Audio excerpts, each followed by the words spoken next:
टंट्या भील बलिदान दिवस पर मध्य प्रदेश सरकार में मंत्री विजय शाह ने कहा कि टंट्या मामा, बिरसा मुंडा, भीमा नायक, रघुनाथ मंडलोई जैसे अनेकों वीर हैं जिन्होंने देश की आजादी में योगदान दिया, लेकिन देश का इतिहास लिखने वालों ने आदिवासी बंधुओं के साथ अन्याय किया। आज तय किया है कि ऐसे जननायकों को हम पाठ्यक्रम में शामिल करेंगे। हमें इस देश की भावी पीढ़ी के लिए इतिहास को फिर लिखने की जरूरत है।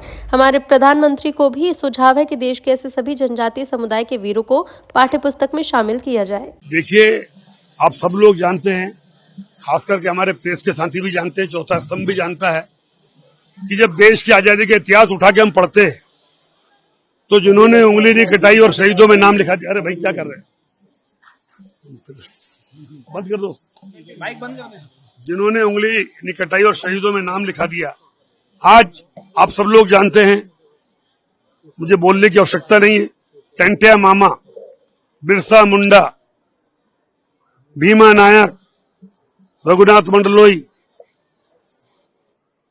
और शंकर शाह, रघुनाथ शाह, ऐसे अनेकों अनेक वीर हैं जिन्होंने देश की आजादी में जो भाग लिया, पर उनका योगदान, जनजातीय नायकों का योगदान, हमें इतिहासकारों ने हमारे साथ, मैं कहने मुझे हर्ज नहीं, बेईमानी करी कि देश की आजादी का इतिहास लिखने वाले इतिहासकारों ने हमारे जनजातीय बंधुओं के साथ बेईमानी करी।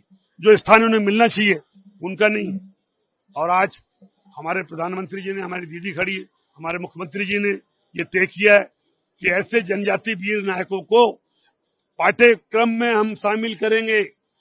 देश के भावी भविष्य बच्चे, जिनको देश की आजादी का भविष्य और इतिहास फिर से लिखने की जरूरत है, ताकि हम इनको आने वाली पीढ़ियों को बता सकें। और उस कड़ी में आज हम लोगों ने तय किया है कि हर जगह ऐसे वीर जनजातीय नायकों को आने वाली पीढ़ियों के साथ मिला करके इनके इतिहास को बताने का प्रयास किया जाए। एनसीईआरटी में काफी बदलाव भी हो रहे हैं, तो आपकी ओर से पहल की जाए। हमारे तरफ से ये सुझाव है, हमारे प्रधानमंत्री को हमने कहा है कि सारे जनजातीय वीर जिन्होंने देश की आजादी में भाग लिया है, पाठ्य पुस्तक में शामिल करके उनको पढ़ाया जाए और देश की आजादी का इतिहास फिर से इसका चिंतन मनन करके और साहित्यकारों से, बुद्धिजीवियों से फिर से लिखाया जाए।